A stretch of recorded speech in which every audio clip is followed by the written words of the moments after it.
Siz nasıl Karabağ'a girdiysek... Tek millet, tek bayrak, tek vatan, tek devlet. Türk'ün yolu Zengezur'dan, Karabağ'dan geçer.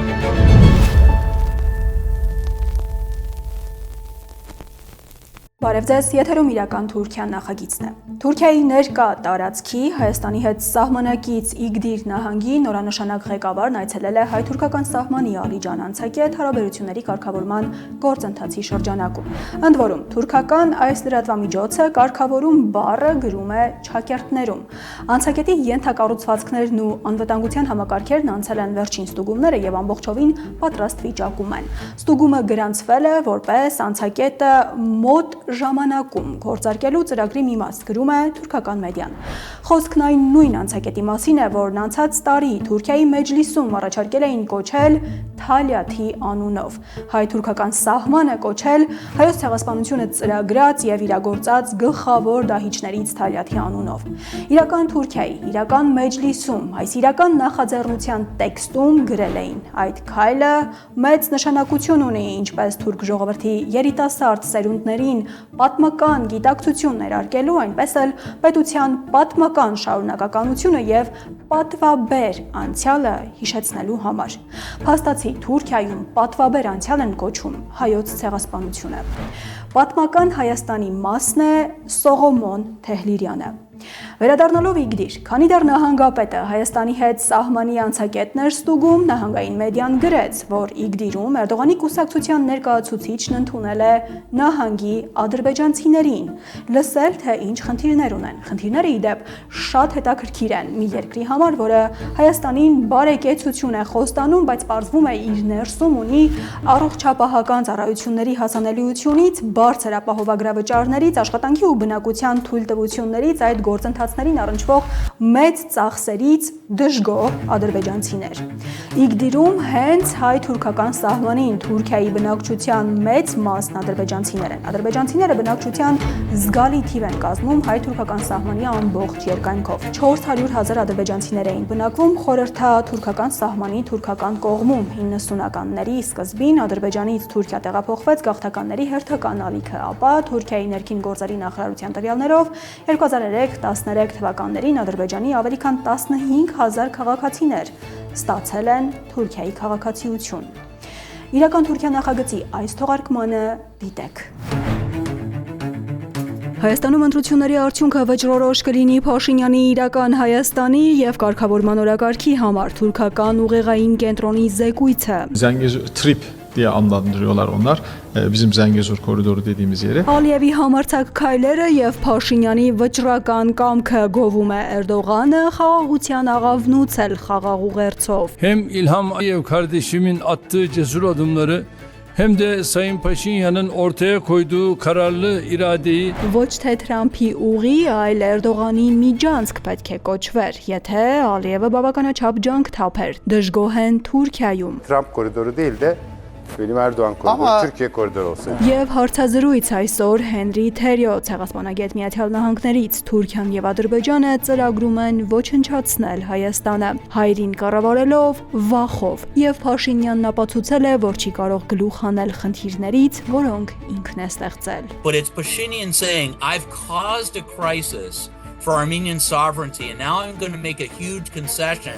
and close my eyes and hope that the worst disaster that could come out of this won't happen. Եվ այսպես Թուրքիայի իշխանություններին, մասնավորապես Թուրքիայի իշխող կուսակցությանը եւ արտաքին գործերի նախարարությանը կից ուղեղային կենտրոններից SETA-ն հրապարակել է անվտանգային ռադար Թուրքիայի աշխարհաքաղաքական լանդշաֆտը 2026-ին զեկույցը։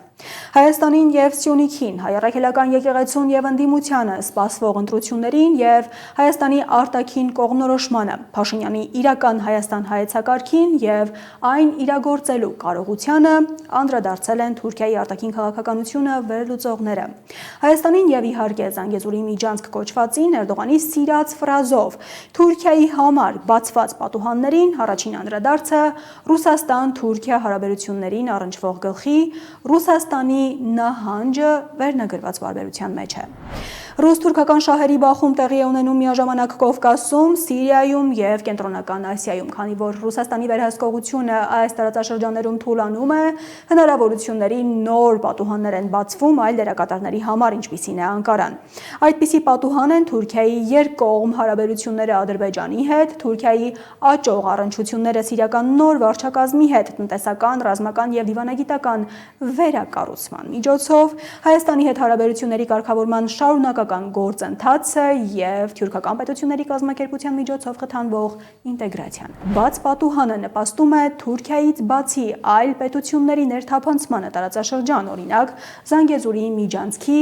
Թրամփի միջանցք դառնալը եւ Ադրբեջանին հրավիրելը Կենտրոնական Ասիայի հնգյակի սամիթին։ Սա ուղիղ մեջբերում էր Սեթայի զեկույցից, սկսած ենթավերնագրից Ռուսաստանի նահանջը մինչև հնարավորությունների նոր պատուհան ձևակերպումը եւ դրանից հետո թվարկվածը։ Բաց խոստովանություն են, թե ինչով է զբաղված Թուրքիան, երբ Ռուսաստանը հայացքն ուրիշ կողմ է թեքել։ Հենց Ռուսաստանի հայացքը ուրիշ կողմ թեքելն է թուրքական ակտիվության պատճառը։ Այստեղ կարևոր է արձանագրել, որ նշված տարածաշրջանները Հայաստանից մինչև Կենտրոնական Ասիա ու Սիրիա մշտապես են եղել եւ շարունակելու են լինել Թուրքիայի հետաքրքրությունների տիրույթում եւ Թուրքիան անկասկած հետ կքաշվի, երբ Ռուսաստանը հայացքը հետ ուղի դեպի Երևան ու Դամասկոս, բայց Թուրքիան դա կանի միայն նոր պատերազմ նախապատրաստելու, ահաբեկչական նոր խմբավորումներ ձևավորելու, այսպես կոչված հակաահաբեկչական նոր գործողություններ կազմակերպելու համար։ Հայաստանին այս զեկույցում գլխավոր անդրադարձը Թուրքիա Հարավային Կովկաս հարաբերությունների բաժնում է։ Գլխավոր անվտանգային եւ աշխարհաքաղաքական գործոնը իհարկե Արցախ։ 2020 թվականին Երկրորդ Ղարաբաղյան պատերազմից ի վեր Հարավային Կովկասը մտել է նոր աշխարհաքաղաքական փուլ, որը բնութագրվում է մի կողմից Ադրբեջանի եւ Հայաստանի, մյուս կողմից Թուրքիայի եւ Հայաստանի միջև հարաբերությունների կարգավորման ջանքերով։ Տասնամյակներ շարունակ դիվանագիտական, քաղաքական եւ տնտեսական հարաբերությունները խոչընդոտող Ղարաբաղյան հարցի դե ֆակտո լուծումը պայմաններ է ստեղծել Թուրքիա-Հայաստան հարաբերություններում զգալի առաջընթացի համար։ 25 թվականին Հայաստանն ու Ադրբեջանը համաձայնության եկան վերջնական խաղաղության պայմանագրի տեքստի շուրջ, սակայն գործընթացը դանդաղել է Լեռնային Ղարաբաղի վերաբերյալ պատմական տարածքային պահանջները Հայաստանի սահմանադրությունից հեռացնելու եւ Զանգեզուրի միջանցքի հետ կապված մնացած խոչընդոտները հաղթահարելու անհրաժեշտության պատճառով, գրված է զեկույցում։ Սա նշանակում է թուրք-ադրբեջանական նախապայմանների արձանագրում, ինչպես նաև Հայաստանի հարավով պաշտոնապես Թրամփի ուղի անվանակոչվածը կոչում են Զանգեզուրի միջանցք։ Այստեղ կարևոր է տեսնել, որ անգամ հրապարակված պայմանավորվածություններից եւ ամերիկյան ներգրավվածությունից հետո թուրքական ուղեղային կենտրոնը, որը սերտագույն առնչություններ ունի Թուրքիայի իշխող վերնախավի հետ, գրում է, թե Զանգեզուրի միջանցք կոչվածի հարցում դեռ խոչընդոտներ կան, որոնք անհրաժեշտ է հաղթահարել։ Թե որոնք են այդ խոչընդոտները, չի նշվում։ Փոխարենը Թուրքիայում նկատել են ու նշում են, թե ինչ խոչընդոտների է բախվում Նիկոլ Փաշինյանը, իրական Հայաստանի գաղափարը Հայաստանի քաղաքացիների համար պատմական Հայաստանից վերդասելով։ Իրական Հայաստանը թուրքական ուղեղային կենտրոնը կարևորել էր դեռ անցած տարվա զեկույցում։ Այս տարի գրել են. Ներքին կյանքում Նիկոլ Փաշինյանի կառավարությունը բախվել է ընդդիմադիր ուժերի եւ Սփյուռքի մի մասի խիստ քննադատությանը, Հայաստանի Հանրապետություն հասկացությանը ավանդական պատմական նարատիվների փոխարեն առաջնահերթություն տալու եւ առաջին համաշխարհային պատերազմի իրադարձությունների վերաբերյալ հռետորաբանությունը մեղմացնելու համար։ Առաջին համաշխարհային պատերազմի իրադարձություններ գրելով նկատի ունեն հայոց ցեղասպանությունը, նկատի ունեն մասնավորապես Փաշինյանի այս հայտարարությունը։ Մենք հայոց ցեղասպանության պատմությանն պետք է վերադառնանք, պետք է հասկանանք լավ ինչ է տեղի ունեցել եւ ինչու է տեղի ունեցել։ Սրանից ապշած էին անգամ Թուրքիայում եւ Փաշինյանի այս նախադասությունը հիմա թուրքական ժխտողականության գլխավոր ապացույցն է։ Այնուհետև զեկույցում մի քանի անգամ ընդգծվում է հայ-ռուսական հարաբերությունների ֆակտորը, օրինակ այսպիսի ձևակերպմամբ։ Հայաստանն ավանդաբար իր անվտանգության քաղաքականությունը ձևավորելով Ռուսաստանի ազդեցության տակ, բայց դուրս գալով պատրանքներից Եվրամիության անդամակցության գործընթաց սկսեց։ Միացյալ Նահանգների հետ ռազմավարական գործընկերության համաձայնագիր ստորագրեց։ Հետո եղան TRIP-ի պայմանավորվածությունները եւ կրկին մի քանի անգամ Թուրքիան գերկարևորում է Թրամփի ուղին կամ ինչպես իրենք են գրում Զանգեզուրի միջանցքը որպես Թուրքիայի դարպաս դեպի Կենտրոնական Ասիա։ Իրադարձությունների շղթան խիստ հետևողական եւ տպավորիչ է։ Թուրքերը պատերազմ են հովանավորում Արցախում, հայերը երես են թեքում ռուսներից, քայլում են դեպի Եվրամիություն ու Միացյալ Նահանգներ, որոնք հովանավորում են TRIP-ը, որը Թուրքիայի վերաբրենդավորված Զանգեզուրի միջանցք կոչվածն է, ինչպես նշված է զեկույցում եւ ինչպես ասած Ֆիդանը։ Zangezur TRIP diye adlandırıyorlar onlar. bizim Zengezur koridoru dediğimiz yere. Նրանք trip են կոչում այն, ինչը մենք Զանգեզուրի միջանցք ենք ասում։ Եվ Հայաստանի տարածքով այս նախագիծը Թուրքիայի համար ունի կենսական նշանակություն, ինչպես նշում են։ Ակնկալում են, որ այն իրագործման փուլ կանցնի այս տարվա երրորդ կեսին։ Փաթեթավորումն ապահովելով հավելում են, թե այն կապահովի Հայաստանի ինքնիշխանությունը, Հայաստանին եկամուտներ կապահովի։ 2026 թվականը ընդհանրապես ըստ ՍԵԹԱ-ի կանխատեսումների Հարավային Կովկասի համար վճռորոշ տարի է լինելու, քանի որ կարգավորման գործընթացներում կլինեն ստորագրություններ, կամրապնդվի Հայաստանի արևմտյան կողմնորոշումը եւ ամեն ինչ կախված է գլխավորից՝ Հայաստանում սպասվող ընտրություններ։ 2026 թվականի հունիսի խորհրդարանական ընտրություններից առաջ Փաշինյանի վարչակազմը կշարունակի բախվել ներքին ընդդիմության, մասնավորապես Հայ առաքելական եկեղեցու եւ Սփյուռքի կոշտ գծի ներկայացուցիչների կողմից։ Ընտրությունների արդյունքը վճռորոշ կլինի Փաշինյանի կառավարության իրական Հայաստանի տեսլականը իրագործելու եւ կարգավորման օրակարգն ավարտելու կարողության համար, գրված է թուրքական ուղեղային կենտրոնի զեկույցում։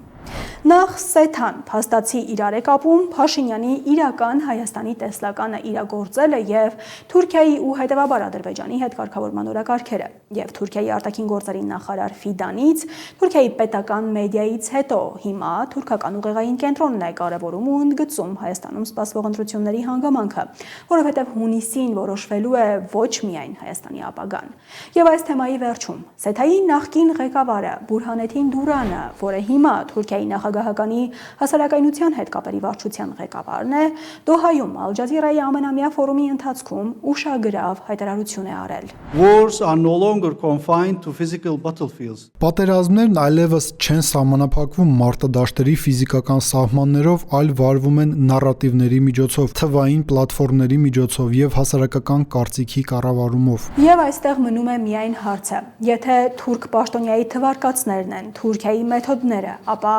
իրական Հայաստանը այդ նարատիվներից մեկն է։ Խաղաղության մրցանակ ստացավ Փաշինյանը Ալիևի հետ։ Նրանց ելույթները վստահաբար արդեն տեսել եք։ Մենք ցույց կտանք, թե ինչ է ասել Էրդողանը եւ ինչպես են դա քննարկել թուրքական հեռուստաեթերում։ Էրդողանը Փաշինյանին եւ Ալիևին շնորհավորեց տեսաուղերձով, բոլորին հիշեցնելով կատարվածում Թուրքիայի մատներ խառը։ Թուրքական մեդիան Էրդողանի տեսաուղերձը ցուցադրել է, լսել են, թե ինչ է ասել Էրդողանը ուղիղ եթերում, ապա սկսել են քննարկել։ 2 dakikalık bir Cumhurbaşkanı Erdoğan'ın Կա նախագահ Էրդողանի 2 րոպեանոց տեսաուղերձը։ Նա ուղերձը հղեր 26 թվականի Զայեդ մարդկային եղբայրության մրցանակաբաշխությանը։ Գիտեք ինչ է դա։ Bu sen biliyor musun? Չգիտեմ։ Bir dinleyelim. Եկեք լսենք, գուցե հասկանանք։ Ankara'daki bir törene bir video mesaj göndermiş. Hadi dinleyelim. Hարգելի հյուրեր, Kalıcı barışın tesisi yolunda hem İlham Aliyev kardeşimin attığı cesur adımları hem de Sayın Paşinyan'ın ortaya koyduğu kararlı iradeyi հատկապես կցանկանայի ընդգծել, որ բարձր եմ գնահատում ինչպես իմ եղբայր Իլհամ Ալիևի արած համարձակ քայլերը, այնպես էլ պարոն Փաշինյանի դրսևորած վճռական կամքը ուղղված են կայուն խաղաղության հաստատմանը։ Հավատացած եմ, որ համաձայնագիրը, որի նպատակի, շրջանակի, տեքստի եւ ոգու շուրջ երկու կողմերն էլ համաձայնության են եկել, ուժի մեջ մտնելով Կովկասի ապագայի նոր էջ կբացի։ Խաղաղության աղավնուցել ավելի խաղաղ մի արարածի դերը ստանձնած Էրդողանը, որը հրահրել եւ հովանավորել է Արցախում հազարավոր զոհերով պատերազմը, հետո էլ բացահայտ ընդունելով, որ ինքն է դա արել, հայտարարելով մենք ինչպես Ղարաբաղ մտանք, ահա։ Biz nasıl Karabağ'a girdiysek Հիմա հայտարարում է, թե Թուրքիան աջակցում է աշխարհում խաղաղությանը միտված բոլոր նախաձեռնություններին։ Kafkasya'da kalıcı barışın hakim olması için Մենք կշարունակենք անել այն ամենը, ինչ մեզանից պահանջվում է Կովկասում մնայուն խաղաղության հաստատման համար եւ ակտիվ դերակատարում կունենանք արդարության վրա հիմնված բարեկամության կամուրջների կառուցման գործում։ Այն, որ Թուրքիան շարունակելու է անել այն ամենը, ինչ իրենից պահանջվում է, փաստ է։ Միայն թե խաղաղության ընկալումները խիստ տարբեր են լինում, ինչպես տեղին ասվում է, Արցախում էլ է հիմա խաղաղություն, բայց այնտեղ հայեր չկան։ Çok da isabetli bir ödül. Շատ տեղին մրցանակ է, որովհետև Ադրբեջանի եւ Հայաստանի միջև պատերազմն ավարտվել է 5 տարի առաջ։ Paşinyan öyle açılımlar yapıyor ki bütün Ermeni lobisini sarsıyor. Փաշինյանը այնպիսի նախաձեռնություններ է անում, որ ցնցում է ամբողջ հայկական լոբին եւ զարմացնում է աշխարհին։ Այստեղ Թուրքիան մեծ ազդեցություն ունի, Ռեջեփ Տայիպ Էրդողանը մեծ ազդեցություն ունի։ Մտածում եմ, որ այս երկու երկրները պատերազմել են։ Դա 5 տարի առաջ էր։ Ինչ էին ասում, եթե չգիտես ինչպես խաղաղություն կնքել, ապա մի պատերազմիր։ Ես մեծ հասունություն եմ համարում այն, որ նրանք կարողացան այսպես խաղաղություն կնքել։ Aliyev'i ve Azerbaycan'ı doğal olarak çok seviyoruz. Fakat Cumhurbaşkanı'nın bu Բնականաբար մենք շատ ենք սիրում Ալիևին եւ Ադրբեջանը, բայց ինձ նաեւ շատ դուր եկավ նախագահի այս հայտարարությունը։ bir Ermeni düşmanlığı sürekli bir. Տեսեք, Թուրքիայում անընդհատ հայերի դեմ թշնամանք է ստեղծվում։ Այն միշտ սնուցվում է։ Տեսաուղերձում ասվում է պարոն Փաշինյան, ասվում է վարչապետ եւ երկուսին էլ վերաբերվում է որպես հավասարների։ Ես գնահատեցի այդ ոճը։ Ben takdir ettim. Anlatabiliyor muyum? Թուրքիայի նախագահը հիշենք մինչև Վաշինգտոնում Սյունիքի վերաբերյալ Թրիփյան պայմանավորվածությունները անգամ ՄԱԿ-ի ամբիոնից էր դժգոհ ու բարկացած պահանջում, որ Փաշինյանը կատարի ստանձնած պարտավորությունները։ Başta Zengezur koridorunun açılması olmak üzere. Ամենից առաջ սպասում ենք, որ Հայաստանը կատարի Զանգեզուրի միջանցքի վերաբերյալ իր տված խոսքը։ Թուրքական մեկ այլ իշխանամերձ հեռուստաալիք կրկին ուղիղ եթերում բոլորով դիտում են Էրդողանի նույն ուղերձը ու սկսում քննարկել, բայց դժգոհ են Ալիևից, դժգոհ են, որ նա բավականաչափ ջանք չի թափել, որ Զանգեզուրի միջանցք կոչվածը Էրդողանի միջանցք կոչվեր։ Զանգեզուրի միջանցքի հարցում նրանց համաձայնության գալն էլ է ազդեցություն ունեցել։ Միայն թե կցանկանայի, որ Ադրբեջանը նույնքան ջանք թափեր, որքան Հայաստանը, որպիսի Trump koridoru değil de Benim Erdoğan koridoru, Türkiye koridoru olsaydı. Թուրքիան միջնորդի դեր ստանձնել, որպիսի այդ միջանցքը չկոչվեր Թրամփի անունով, այլ կոչվեր Էրդողանի միջանցք, Թուրքիայի միջանցք։ Քննարկումը վարողի դժգոհությանը, հավակնությանը ասացվածքով են պատասխանում, բացատրելով Սյունիքում ամերիկյան ներգրավվածության վերաբերյալ Թուրքիայի ներկա դիրքորոշման, այսպես ասենք, համակերպվող բովանդակությունը։ Կարևորը անունը չէ։ Malım gelsin de isterse Çin'den gelsin. Buradaki konu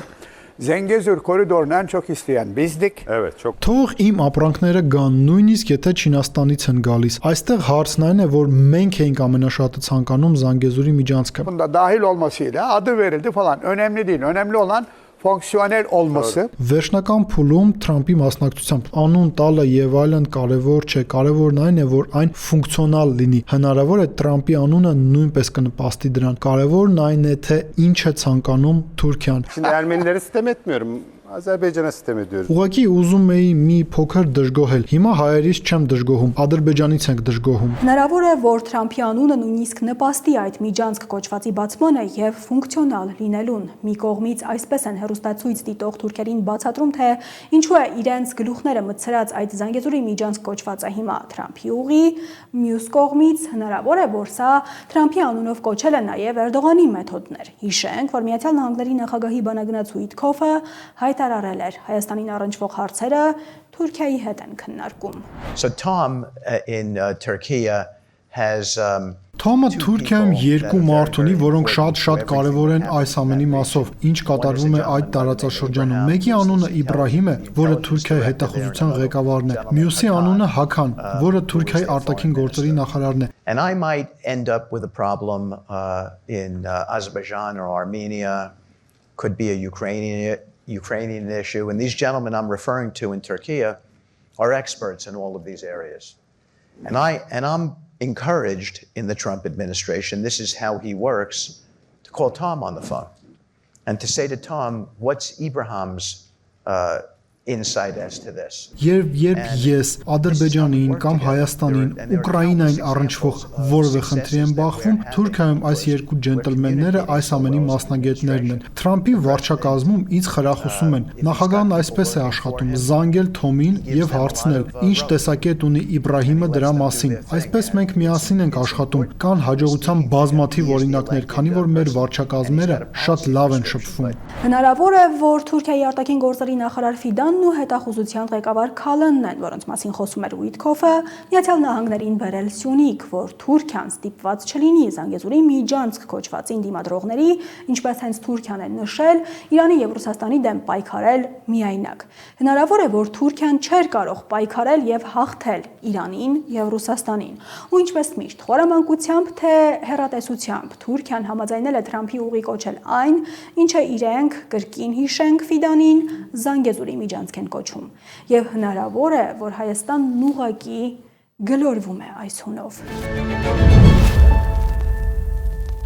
Իրական Թուրքիա նախագծի երկրորդ մասում հարցազրույց է։ Այսօր Հենրի Թերյո ցեղասպանագետ Ուիստերի համալսարանից։ Նա պատասխանել է հստակ հարցերի։ Այս պահին Հայաստանի քաղաքացիների համար հավանաբար անվտանգային գլխավոր հարցերին։ Եթե Թուրքիան եւ Ադրբեջանը Սյունիքում ստանան Թրամփի ուղին, դեռ կարիք կունենան Հայաստանից տարածքներ վերցնել, ոչնչացնել Հայաստանը, թե Թրամփի ուղին բավական է նրանց համար։ Արդյոք ամերիկյան ներկայությունը Հայաստանի տարածքում այս կամ այն կերպ Թուրքիային եւ Ադրբեջանին հեռու է պահում Հայաստանից։ Հայաստանում կարող է կրկնվել սիրիական սցենարը, կարծում է ամերիկյան համալսարանի պրոֆեսորը։ Եթե Միացյալ Նահանգները հասնի իր նպատակին Իրանում, Հայաստանով այլևս շատ հետաքրքրված չի լինի։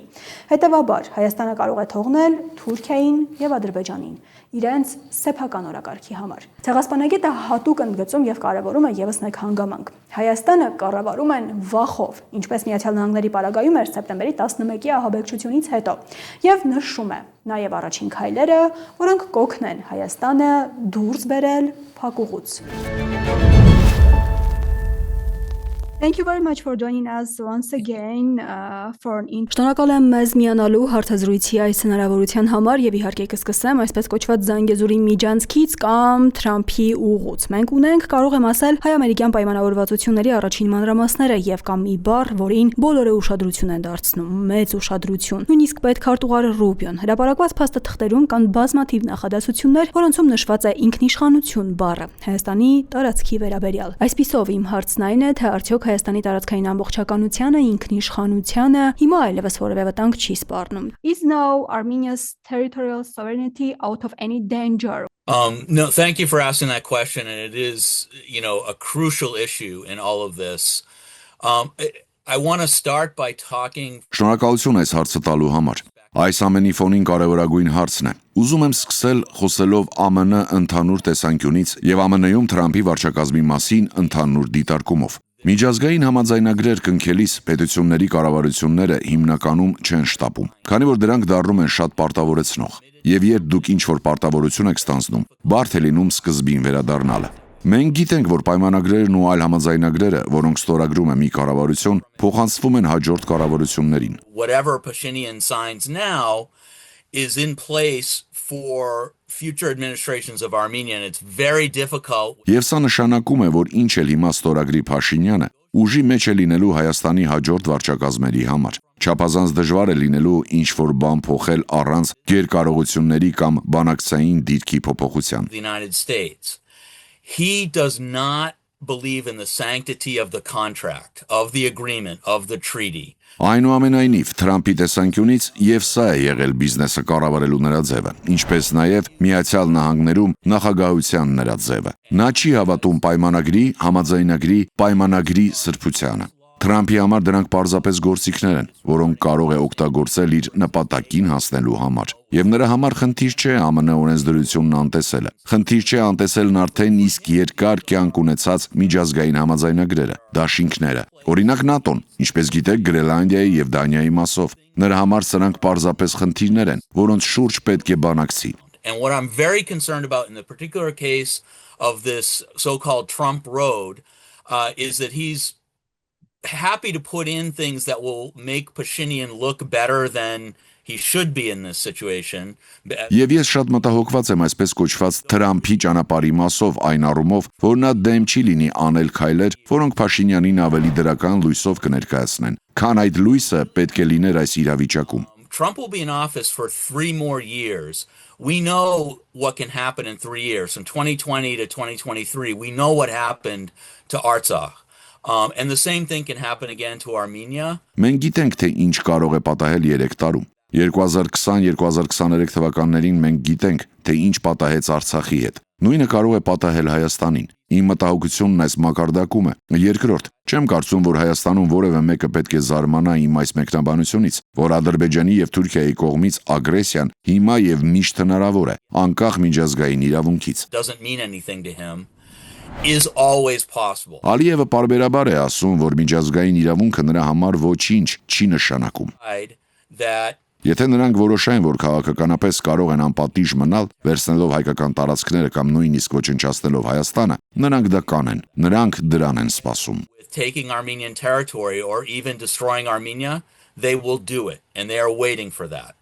Եթե նրանք ստանան այս Թրամփի ուղին, դեռ կարիք կունենան Հայաստանից տարածքներ վերցնել, ոչնչացնել Հայաստանը, թե Թրամփի ուղին բավական է նրանց համար։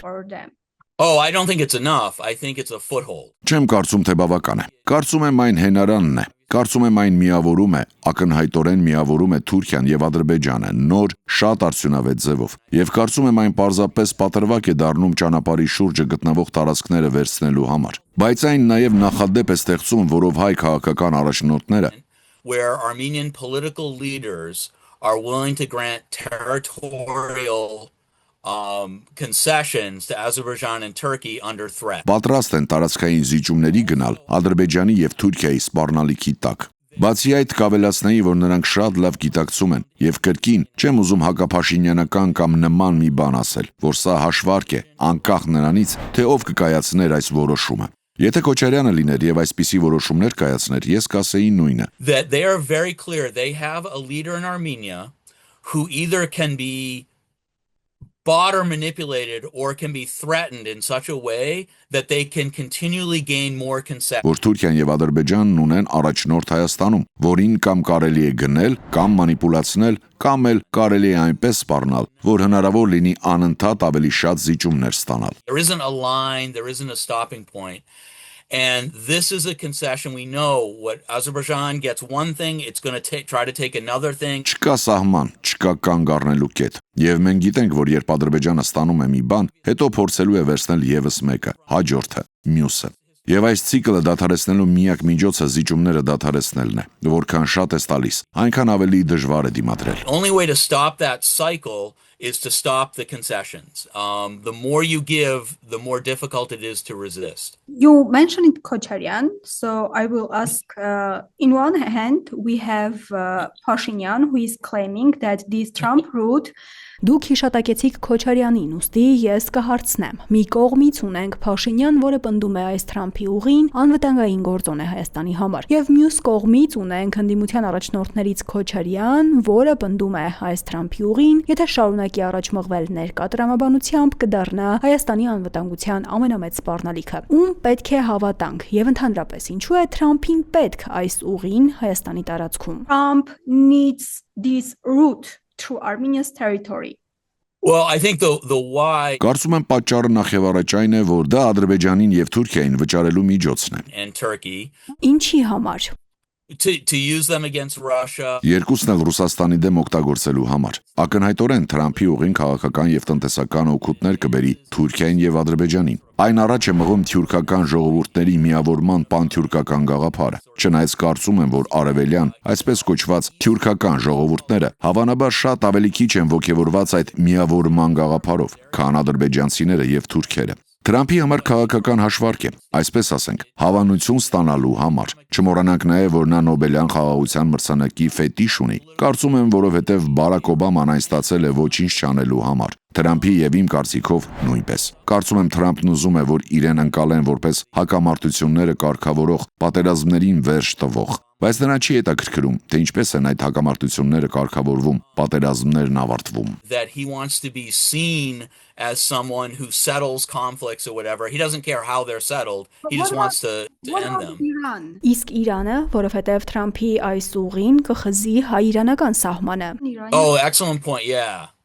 Yeah, I should Այո, ակնհայտ է, որ Իրանը այստեղ կարևոր կետ է։ Կարծում եմ Թրամփի ռեժիմի մասին կարելի է նաև ասել, որ վերադարձել է այն գործողություններին, ինչ Միացյալ Նահանգներն անում էր 19-րդ դարում եւ 20-րդ դարի սկզբին, հաճախ Լատինական Ամերիկայում, եւ այդ ժամանակվանից ի վեր արել է որոշ վայրերում, ինչպիսին է Իրանը, այսինքն ռեժիմի փոփոխություն, նաև Իրաքում, գիտենք Աղվանստանը եւ այլն, եւ Թրամփը ցանկանում է փոխել ռեժիմը Իրանում։ Iraq, we know, Afghanistan and so forth.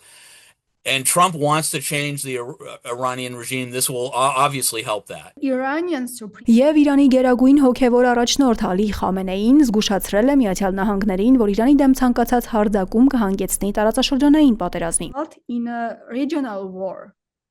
So Armenia is right next to Iran.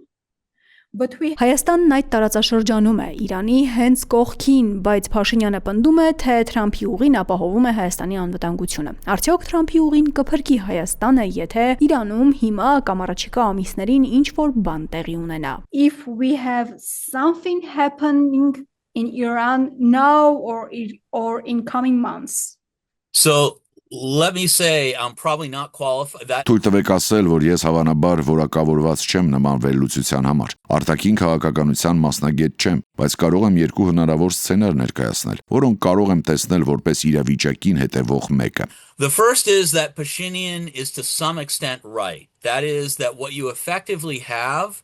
is a Առաջինն այն է, որ Փաշինյանը որոշ չափով ճիշտ է, այսինքն դուք իրականում ունեք թուրքական եւ ադրբեջանական ներկայություն եւ հետաքրքրություն Հայաստանում։ Այդ առումով Հայաստանը Թուրքիայի, Ադրբեջանի եւ Միացյալ Նահանգների կողմից համարվում է Իրանի դեմ օգտագործելու համար պոտենցիալ տարածք, բայց դրա գինը անկասկած հայկական ինքնիշխանությունն է, այնպես չէ։ Դա նշանակում է, որ Հայաստանը որոշ չափով կենսունակությունը կպահպանի, գոնե անունով կմնա որպես հայկական երկիր, եւ դա նշանակում է, որ դուք իրականում հույսը դնում եք թուրքական եւ ադրբեջանական անվտանգության երաշխիքների վրա։ Իմ տեսանկյունից երկարաժամկետ հեռանկարում սա Հայաստանի վերջն է, քանի որ նրանք հստակորեն հանձնառու են Հայաստանի ոչնչացմանը այս կամ այն կերպ։ That means you're actually relying on Turkish and Azeri security guarantees. And from my perspective, that is the long term, that is the end of Armenia. Because they're clearly committed to a destruction of Armenia in one form or another. The other side of that, other possibility, is that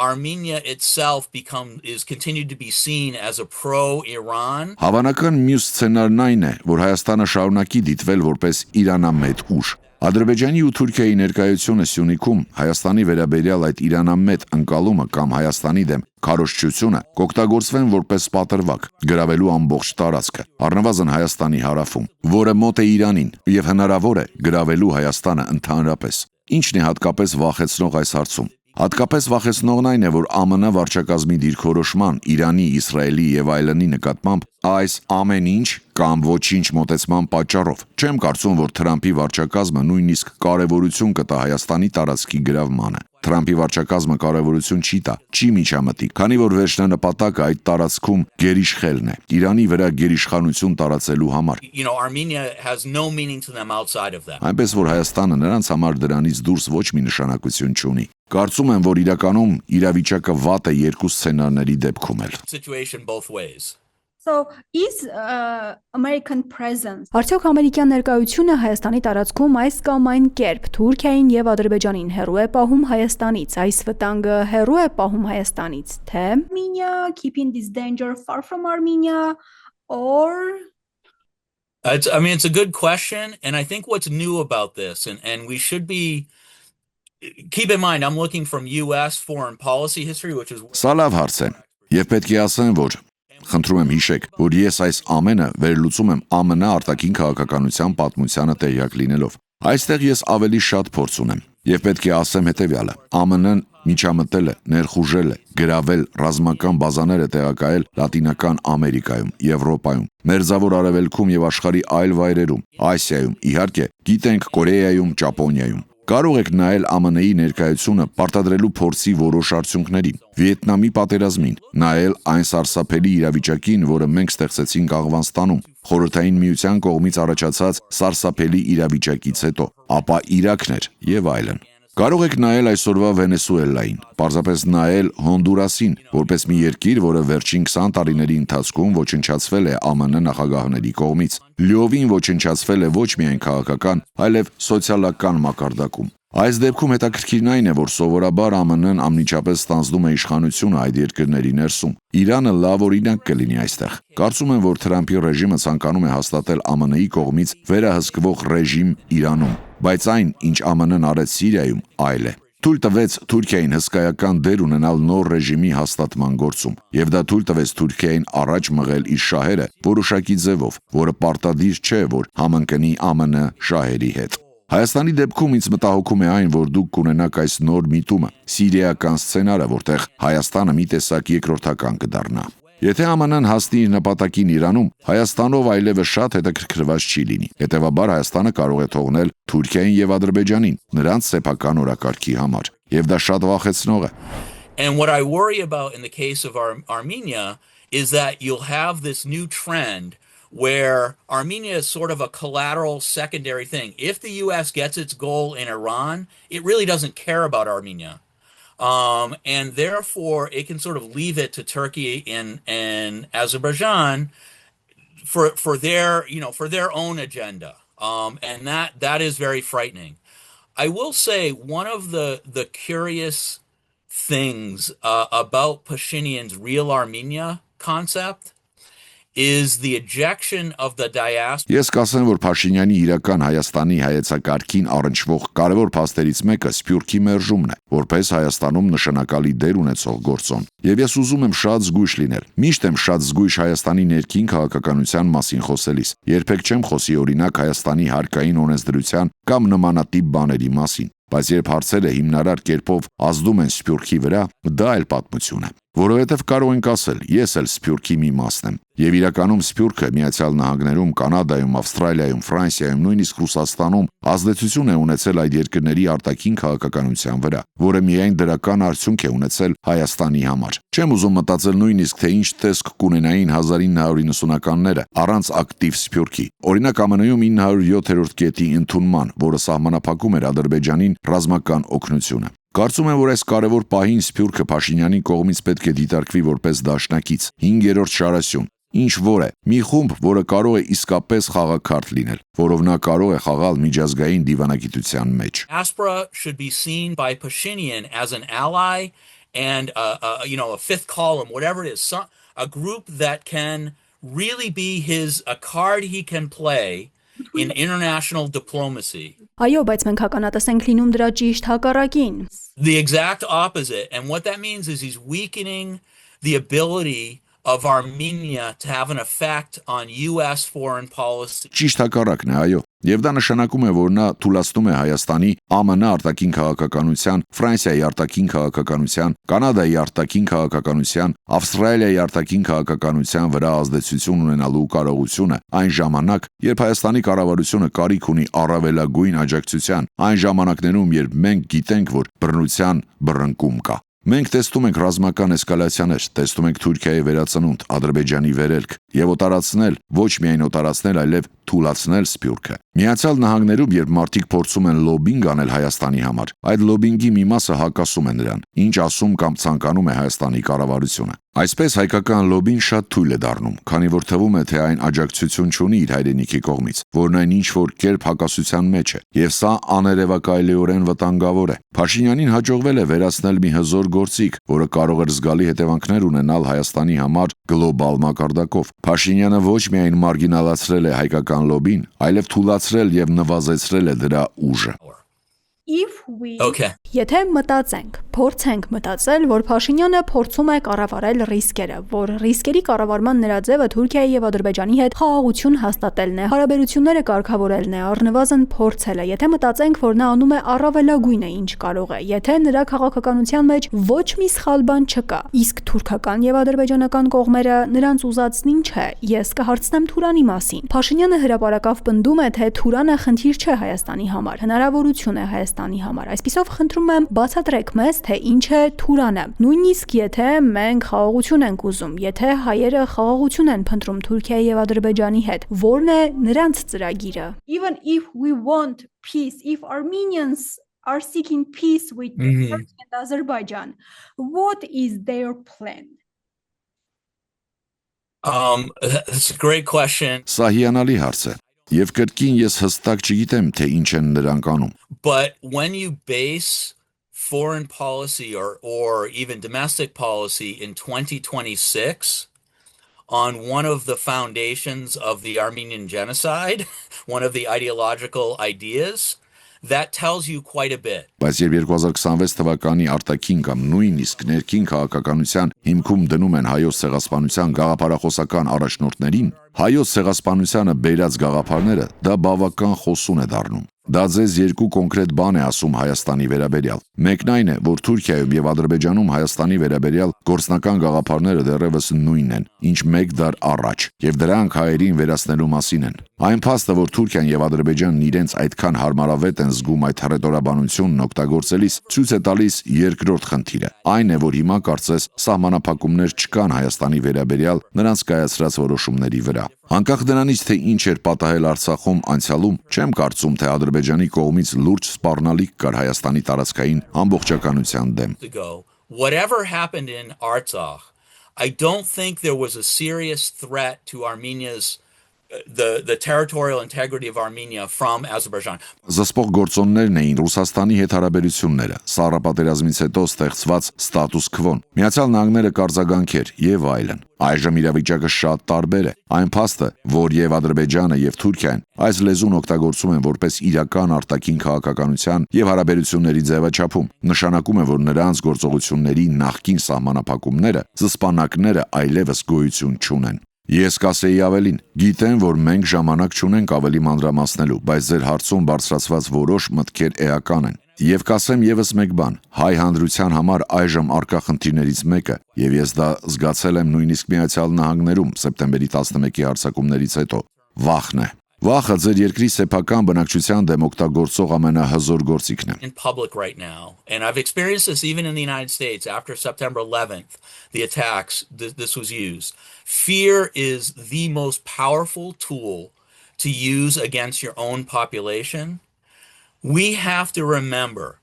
Pashinyan is largely responsible for the bad situation that Armenia is in. Մենք պետք է հիշենք, որ Փաշինյանն է մեծապես պատասխանատու այն վատ իրավիճակի համար, որում այսօր գտնվում է Հայաստանը։ And at many points in this process, he should have resigned because you cannot have the person who created a series of problems be the person who solves them. Այս գործընթացի շատ կետերում նա պետք է հրաժարական տար, քանի որ չի կարելի թույլ տալ, որ այն մարդը, ով ստեղծել է խնդիրները, փորձեր աներ կարգավորել դրանք։ Նա անընդհատ ապացուցել է, որ չի կարող լուծել խնդիրներ, նույնիսկ երբ ինքն է ստեղծում դրանք։ Այս պահին հայերին համոզելը, որ Թրամփի ուղին ապահովելու է Հայաստանի ինքնիշխանությունը, նման է նրան, որ ես նույնիսկ լավ համեմատություն չեմ կարողանում մտածել։ I can't even think of a good analogy, but it's Pashinyan saying, I've caused a crisis for Armenian sovereignty, and now I'm going to make a huge concession and close my eyes and hope that the worst disaster that could come out of this won't happen. Բայց Փաշինյանի ասածը սա է. Ես ճգնաժամ եմ ստեղծել Հայաստանի ինքնիշխանության համար, եւ հիմա ես մեծ զիջում եմ անելու, փակելով աչքերս եւ հուսալով, որ ամենավատ աղետը, որը կարող է հետևել իմ գործողություններին, պարզապես չի պատահի։ Յուրաքանչյուր ոք, ով հոգ էր տանում Հայաստանի մասին, եւ ես այսպիսին կլինեի իմ աշխատանքում, այսպիսին կլինեիք դուք ձեր աշխատանքում, այսպիսին կլինեի ես ցանկացած իրավիճակում, եթե ես շատ վատ հանդես գայի, եւ իմ ընկերությունը, իմ համալսարանը, եթե դուք Alpha News-ը դնեիք այսպիսի իրավիճակում, եթե դուք հոգ տանեիք այդ հաստատությունների մասին, ապա դուք կհեռանայիք ճանապարհից, մեկ ուրիշին հնարավորություն տալով լուծել խնդիրները, որոնք դուք ակնհայտորեն չեք կարողանում լուծել։ Հայաստանում հայերը պետք է տան հիմնարար հարցը, եթե մեզ մտահոգում է Հայաստանի ինքնիշխանության եւ տարրական անվտանգության հարցը, ապա միթե մեզ պետք չէ ուրիշ մեկը։ Don't we need somebody else? This has been 8 years of failed policies. My gosh. I mean, we need somebody else in there to solve these problems. Սա ձախողված քաղաքականության 8 տարի էր։ Աստվածի մեզ ուրիշ մեկն է պետք, որը կլուծի այս խնդիրները։ Գուցե այդ ուրիշ մեկն էլ չկարողանա այսքանից հետո գլուխ անել, բայց գոնե հնարավորություն կա։ Փաշինյանի ռեժիմի պարագայում այդ հնարավորությունը չկա։ Ինչ քայլեր էր որ տեսնենք, ապագա խնդիրների է հանգեցնելու։ Այդ Զանգեզուրի միջանց կոչվածը ակնհայտորեն պարզապես դուռ է բացելու ավելի ու ավելի շատ խնդիրների համար առաջիկա տասնամյակների ընթացքում։ Այստեղ ավարտեմ, բայց շնորհակալություն հարցը բարձրացնելու համար։ Clearly it's just going to open the door to more and more problems over the decades to come. Anyway, I'll leave it at that, but thank you for raising the question. Հարցը թե ով կարող է լինել հաջորդը, ինչպես նաև առաջիկա ընտրությունների վերաբերյալ հարցեր։ The questions about upcoming elections, I'm going հաջորդ ամիս, եթե դեմ չեք։ interview. I hope Okay. month if you don't mind. Դա հիանալի կլինի։ That would be great. Շնորհակալ եմ հարցազրույցի հնարավորության համար։ Excellent. Դուք դիտում եք իրական Թուրքիա նախագիծը, շնորհակալություն ուշադրության համար։